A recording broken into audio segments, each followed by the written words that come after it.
Kakati yina akasonga katono nnyo wano kozesa eddakiika ndowooza nga 6 oba 5 kenjagala okwogerako. Kenjagala okwogerako kagenda eri bannaffe betukuba endongo eno. Betukuba endongo eno. Nze yadde endongo bikyukamu ennaku ebidongo bikyuka nga bemugenda ne mukyusa ne mukola kino ne tukola kino ne tuzuula kano ne tukola kano ne tukola kali. Naye nyina kenyinza okuwaayo bannange wetukuba ebidongo. Lwaki ennaku zino badijje okukoppa si kibi? Naye lwaki kati ate ekikwate kingi nnyo nnyo mu baana abakuba ebidongo? Kiva ku ki? Okoppa si kubi naye okoppya otya? Ennaku zino waliwo omuze oguli mu ndongo mu bidongo bino bye tukuba. Simanyi oba nze gwe mpulira nga tekinyuma nnyo ate nga yadde nti mukikozesa nnyo abaana abakuba ebidongo. Ekyenjogerako kikiba kyenjagala okubategeezaako. Naddala endongo ey'ekiro ng'oggyeko emikolo ey'ekiro ey'okuzina ey'okusimba akagere ey'okubiibya eyo. Abaana ennaku zino nga mwegumbulidde nnyo okuluupinga.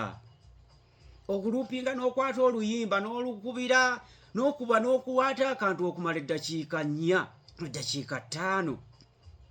Mwattu obeerawo gwe boolaba nti banyumirwa naye ate namba abasinga baba tebanyumirwa. Simanyi oba nze nkiraba obubi. N'ennyimba zennyini nosanga oli ng'akuba music nga ye omumanyi nti kati bw'ava kano awulira okuba yalaba gundi akuba kano naye ova kano azzaako kano oluggyako kino azzaako kino. Bannange ekikwate kisusse. Baze njukira twakubanga endongo ni kaakati nze we muba munneegendereza we mba ndi mu bidongo nga nkuba ebidongo eyo gitubeera. Mwatusira nnyo nkuba okuluupinga kikulu oluupingamukko ne nduupingamu naye sobola kuluupinga kumala luyimba ddakiika 2 yadde eddakiika 1. Tiba tebinyuma.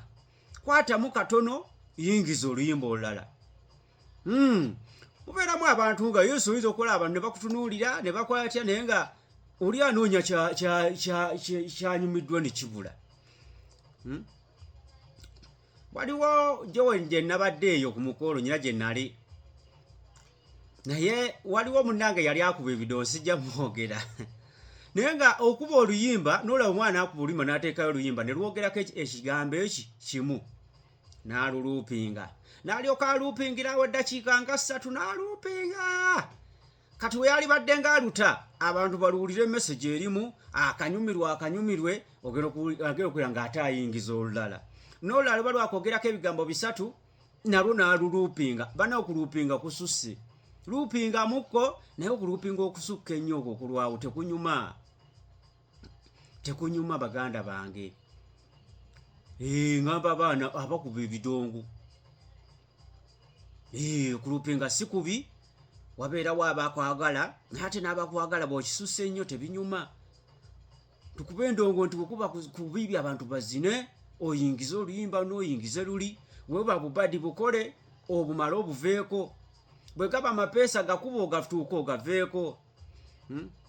Otandika okubeera abantu bazine buli muntu ng'olaba abiibya. Bwe ziba nnyimba za mukwano labe nga buli muntu ali anyumirwa. Naye kati osanga olina akuba kagamba noonoonya omuntu eyali badde awulira akayimba nti kamunyumidde lwabe nti bali wamu wa kagamba bannange. Mbabuulira banywanyi okuluupinga kususse si kulungi. Kwatamukko toluyimba. Yingiza oluyimba kuba oluyimba lubenga olugira eddakiika nga 2 oba 2 oba emukitundu yingiza olulala. Luupingamu katono lute. Okitegeera abantu bakyakale naye oli obukya ku makya agamba naye kale twakubye gwe naye oluyimba banaludde balugizeko ne balukutula. Badijje tukole kiki akantu ako tukegendereze. N'ekikwate kisusse tokuba nalabye gundi akuba kano naye kankube. amapesa oboga kuba chokola nze sikuba mapesa sikiga kuba tuuza nti mbasigamanyi kubanda gakuba nentuka nembivaako nengata yakati olaba omwana oliyingira nakubanga pesa nabeera ku mapesa eddakiika nga 10 ali apo ate natuuka okuba music enyimba nezibanga ezimubuze mu kompyuta oshekeera ezo njabbi bagamba lupingamu kwata muko ingiza oluyimba kuba oluyimba kuba luno kuba luli abantu bakyakale aye no yensonga yange nkayisizaawo bekayisiza obubi mu nsonyiwe abadde bakakoowa nga obeereyo gamba nange sitegeera teeta nembagambamu ku bumu si byakudda okukola bukozi kale ziri 5 mwendeza akayita ku 8 ndaba wano nga tuyingidde essaawa 9 tuyingidde essaawa 9 kakati nga bimanyi kasazoera ssaawa 9 tuba tugenda mu sapula yaffe ey'obusasizi tugenda tusooke tusabeko oluva mu kusaba eti wepaba ngenda kukomawo n'omuziki gwe munsabye wano ngukobe njiddemu njikube kasavu era kanyama paka wali ku makya saa 12 nga mpa omukulu walakira nga abatwala mpulogulaamu zukkira mukama ng'ate ngenda nange nkola ki nga mpummulako wakitegeera wakireeba ekintu ekyo mazima